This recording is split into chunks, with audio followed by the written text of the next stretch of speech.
Erik Johansson est un artiste visuel suédois né en 1985 qui s'amuse à mettre en image des situations surréalistes et des mondes fabuleux, avec moult renforts de technicité et d'inventivité.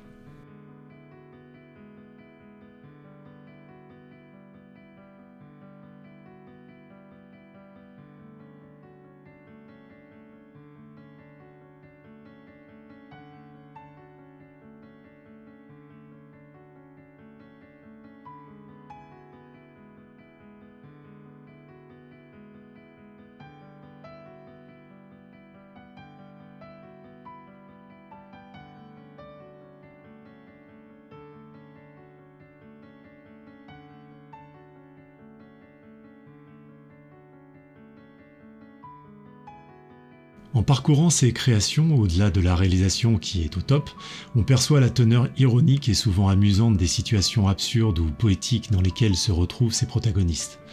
La démarche surréaliste de son travail crée toujours un décalage lié au détournement de concepts ou d'objets du quotidien qui se retrouvent propulsés dans un monde n'ayant plus les mêmes lois physiques, des sortes de mondes parallèles à notre réalité et qui en gardent pourtant tous les codes. On se retrouve ainsi spectateur interrogatif et surpris devant ces fenêtres sur le fantastique qui se jouent de notre perception.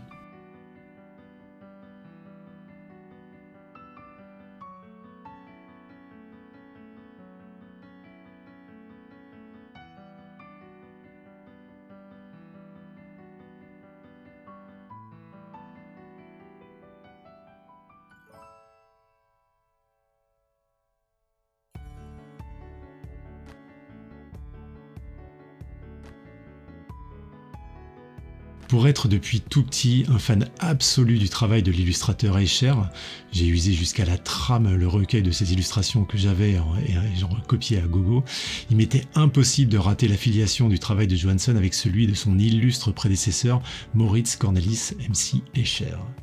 MC Escher, pour ceux qui ne le connaîtraient pas encore, était un artiste néerlandais qui, fortement inspiré des constructions mathématiques, s'est amusé en son temps à chambouler les repères de ses contemporains en créant des représentations qui défiaient les codes établis de la logique. Perspectives et objets impossibles, motifs qui se transforment en d'autres illusions optiques. Aujourd'hui, certaines de ces réalisations sont connues comme le loup blanc. Et bien, dans le travail d'Erik, on en retrouve des références multiples, parfois subtiles et parfois complètement assumées.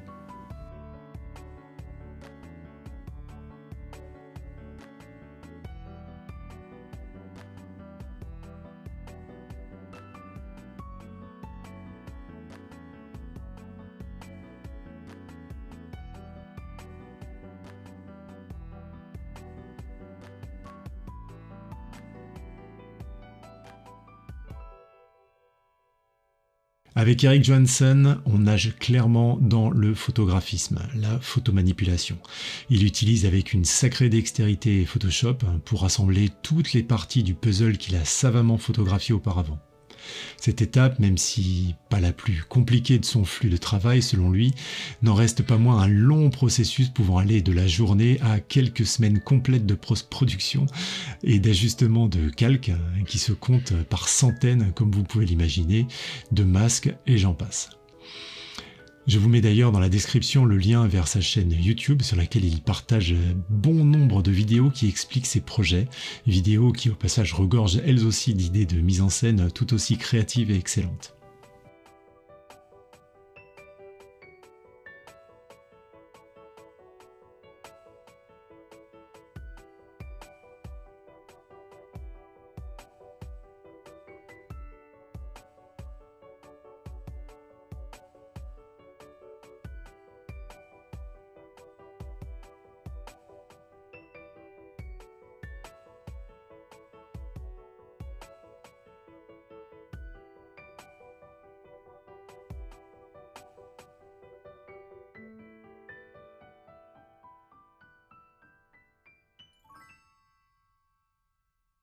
Ce que m'évoque son univers et ses visuels, ce sont ces illustrations que je voyais plus petit et qui avaient, sobrement comme légende, sans parole. sorte de petite capsule visuelle qui décrivait une situation absurde, drôle ou, comme je le disais un peu plus tôt, poétique. Et s'il arrive à ça, c'est parce qu'il arrive à garder un regard et une approche d'enfant sur le monde qui l'entoure. Ainsi, les étoiles peuvent tomber du ciel et parsemer le sol. On peut à la fois partir à l'aventure sur un bateau en papier ou avec un avion en papier qu'on a tenté plusieurs fois de réaliser avant d'arriver au bon, et tant d'autres concepts qui sortiraient tout droit de livres ou d'histoires pour les plus jeunes.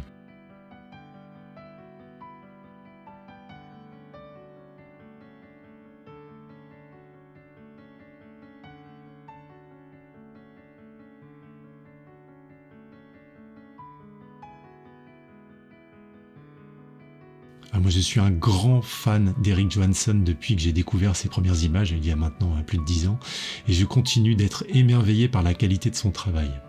Alors oui, je vous invite à découvrir ou redécouvrir le travail fabuleux de cet artiste, les liens sont dans la description, pour que vous l'ayez dans un coin de votre tête, un coin de votre œil, et que vous puissiez vous aussi débrider votre créativité et laisser libre cours à votre imagination.